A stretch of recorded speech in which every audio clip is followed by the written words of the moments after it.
إحنا بقينا بننسى بسرعة كده ليه؟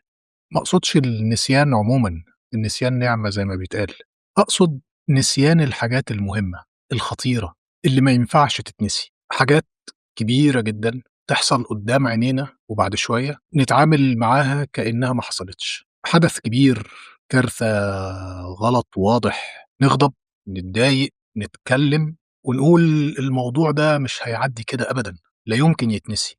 لكن الأيام تعدّي، الغضب يهدى والكلام يقِل وكل حاجة ترجع طبيعي ويتنسي.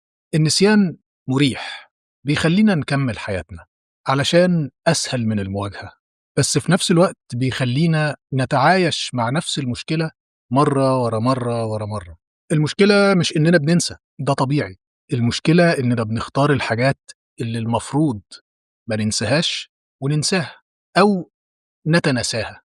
الخطورة مش في المشاكل، أي مشكلة ليها حل بمواجهتها، الخطورة في الذاكرة القصيرة الانتقائية اللي بتختار المهم وتنساه.